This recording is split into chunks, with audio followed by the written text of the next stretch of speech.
Tchadiennes, Tchadiens, mes chers compatriotes, il est des moments qui marquent d'une pierre blanche l'histoire et la marche de chaque pays. Notre cher, beau et grand pays n'en fait pas l'exception. À l'instar de la plupart des pays francophones africains, le Tchad a accédé à la souveraineté internationale le 11 août 1960.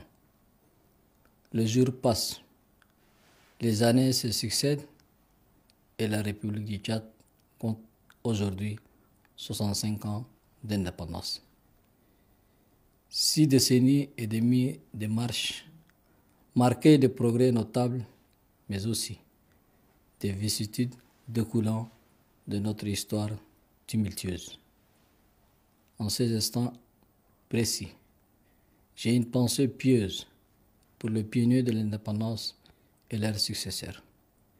À ses pères fondateurs, j'exprime la reconnaissance de la nation.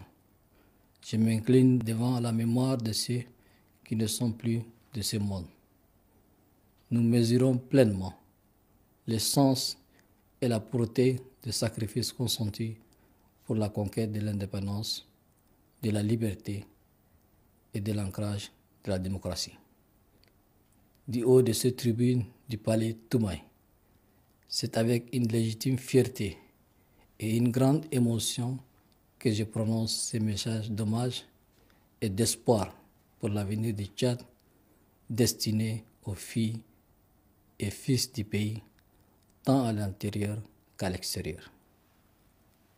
Au cœur de la diversité de nos cultures, de nos croyances et de nos terroirs réside notre plus grande force.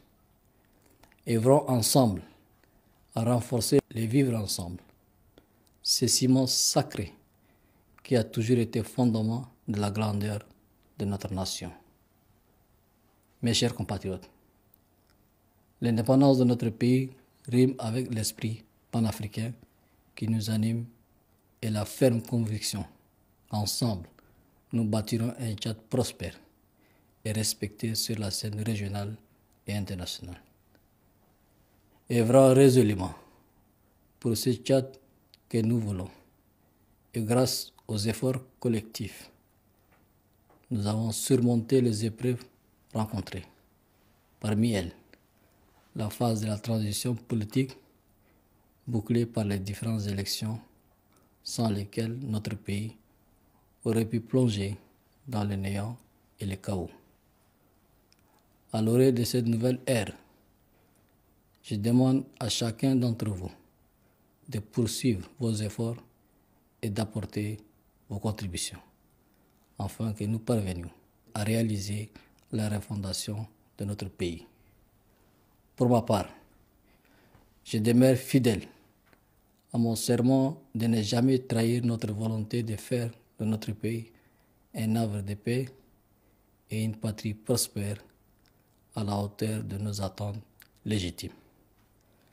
Je resterai votre humble et loyal serviteur. Cette exigence s'appliquera aux membres du gouvernement et à tous les services publics qui devront être à l'écoute et accessibles aux doléances de nos compatriotes. Tchadiennes, Tchadiens, une première année de notre quinquennat est écoulée. Des actions tous azimuts ont été entreprises pour jeter les jalons d'une marche résolue. Les défis de ce mandat tournés vers le développement sont énormes. Ils seront relevés par la grâce de Dieu. Oui, nos projets sont très ambitieux et demandent d'importantes ressources que nous devons mobiliser en interne et auprès de nos partenaires. Mais rien ne sera comme avant. Nous avons tiré les leçons du passé et serons rigoureux dans la gestion des projets et des ressources publiques. Pour ce faire, j'ai instauré ici, au palais Toumaï, un mécanisme de suivi et d'évaluation des secteurs prioritaires, mais permettant de travailler étroitement avec les acteurs de mise en œuvre pour une exécution tangible, pleine et effective de mes engagements. En sus de ces réunions sectorielles, j'effectue régulièrement des visites du terrain pour m'imprégner du quotidien de mes compatriotes et superviser l'état d'avancement des projets. J'ai instruit le gouvernement de s'approprier cette démarche et de faire du travail de terrain une partie intégrante de son action quotidienne, tout en gérant de manière rationnelle les ressources allouées. C'est aussi l'objectif du processus de décentralisation en cours. Nous voulons rapprocher la décision publique des citoyens et favoriser le développement local. La mise en œuvre de la décentralisation ne sera pas seulement une réponse à une aspiration populaire et un engagement majeur tenu, mais elle sera surtout un puissant levier de développement à la base. Mes chers compatriotes, je demeure convaincu que l'indépendance politique et économique du Tchad passe nécessairement par une rigoureuse planification de notre développement durable. Nous préparons la mise en œuvre de notre plan national de développement PND, Tchad Connexion 2030, qui mobilisera des fonds lors de la table ronde prévue à Abu Dhabi, pour que notre pays soit au rendez-vous du développement.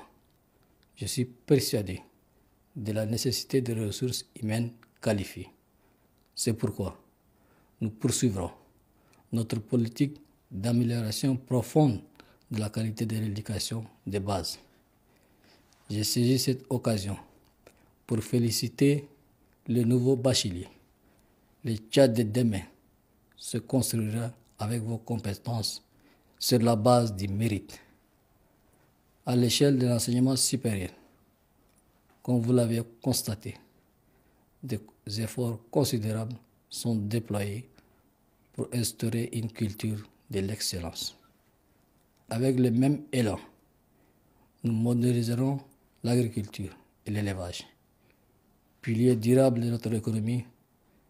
S'agissant précisément de l'élevage, nous passerons graduellement vers un modèle industriel pour faire du Tchad une référence régionale.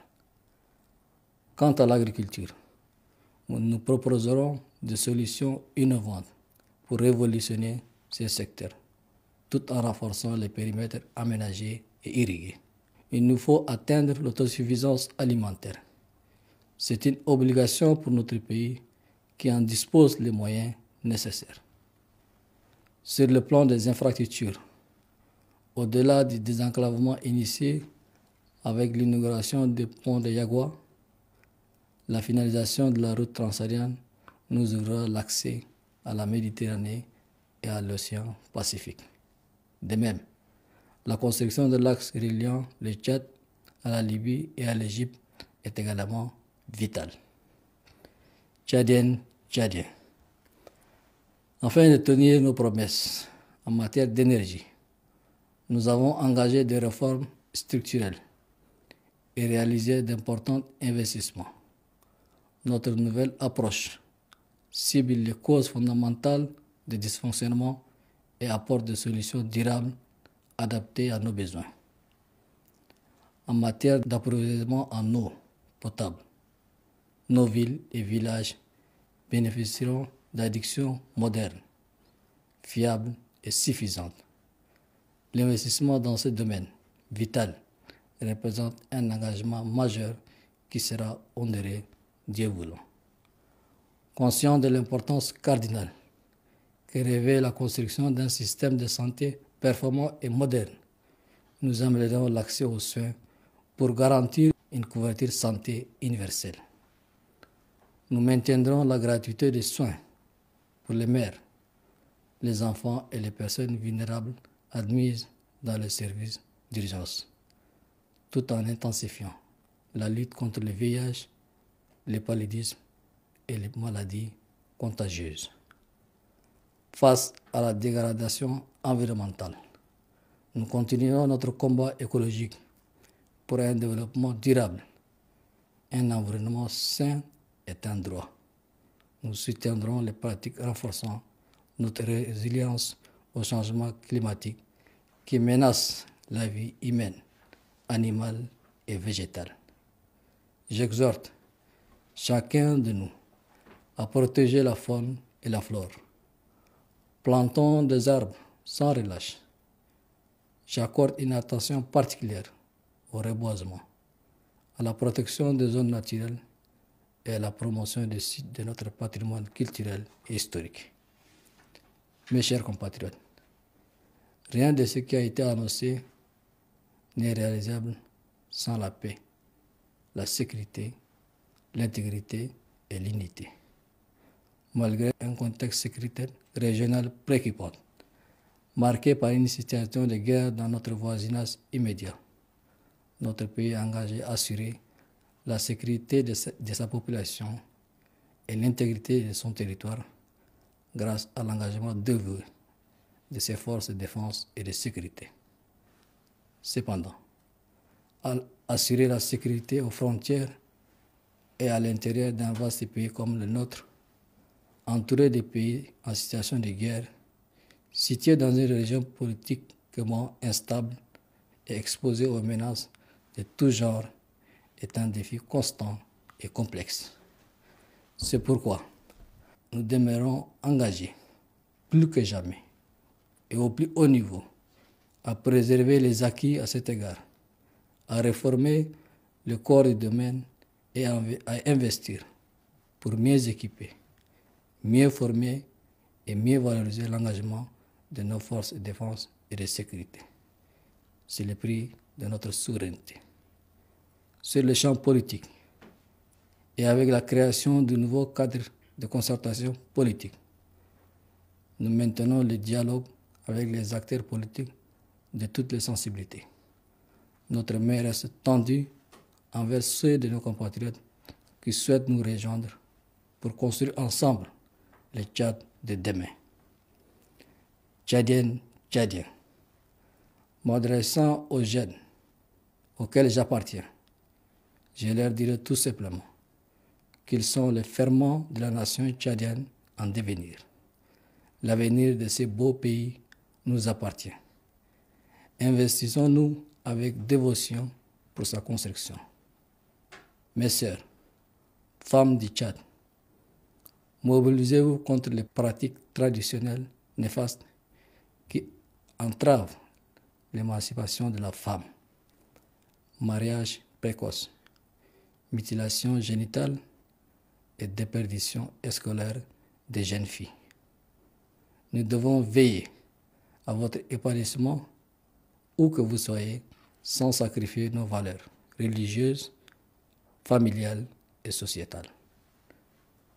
Mes chers compatriotes, si nous voulons obtenir des résultats dans notre marche vers le développement, nous devons agir avec fermeté contre le détournement des ressources publiques.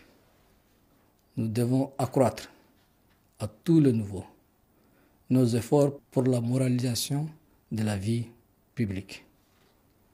L'autorité indépendante de la lutte contre la corruption, la Cour des comptes et la justice doivent unir leurs efforts pour mettre fin à cette pratique.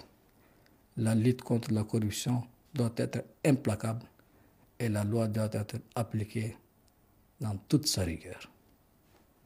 Tchadiennes, Tchadiennes, le Tchad est peiné par le déchirement que vivent les pays frères et amis en Afrique, au Moyen-Orient et partout dans le monde.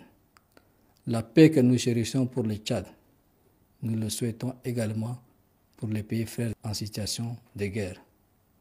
Au niveau international, le Tchad œuvre et continuera d'agir en faveur de la paix dans le monde et plus particulièrement en Afrique.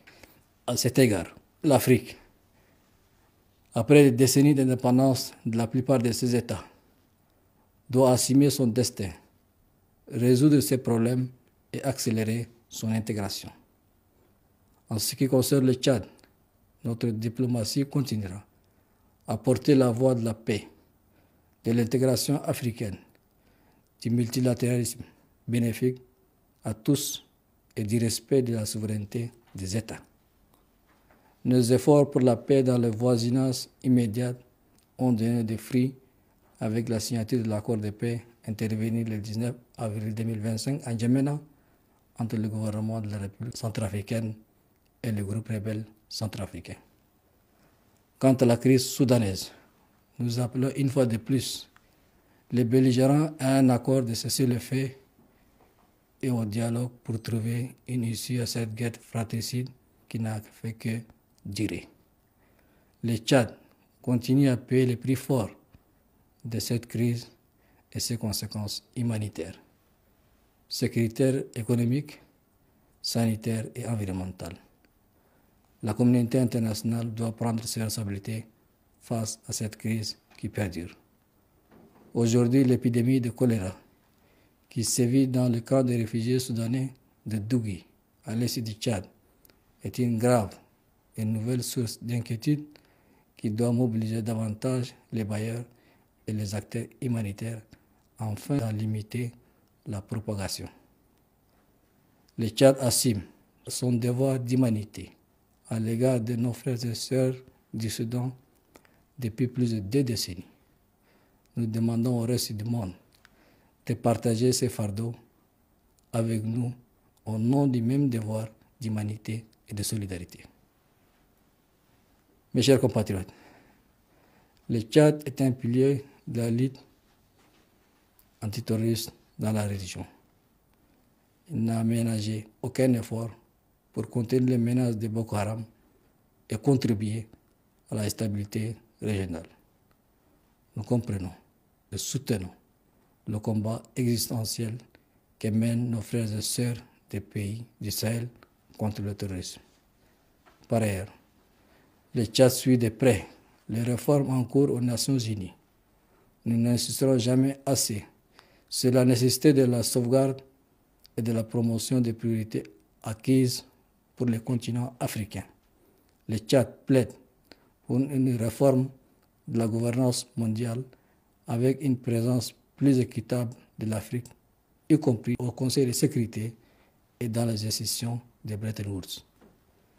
Tchadiennes, Tchadiennes, l'indépendance doit résonner en nous comme un symbole de liberté, de dignité et de fierté.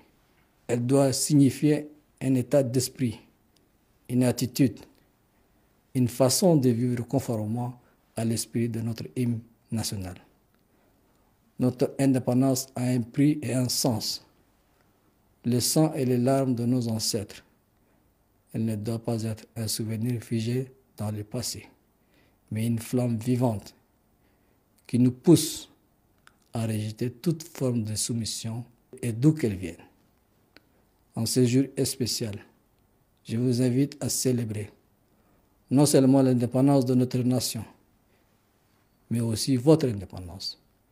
Célébrez votre liberté de penser, votre droit de choisir, de construire, de grandir. Célébrez votre capacité à faire une différence et à laisser une empreinte positive. Vos actions feront la grandeur de notre nation. Respectons les lois de la République, agissons ensemble, croyons à notre capacité à construire le Tchad que nous méritons. Les défis sont immenses, mais notre volonté est plus forte. Je vous demande votre confiance, votre participation et votre patience. Avec l'aide de Dieu, nous achèverons cette refondation. Je vous souhaite une heureuse commémoration de 65 ans d'indépendance. Que Dieu vous bénisse. Que Dieu bénisse le Tchad. Je vous remercie.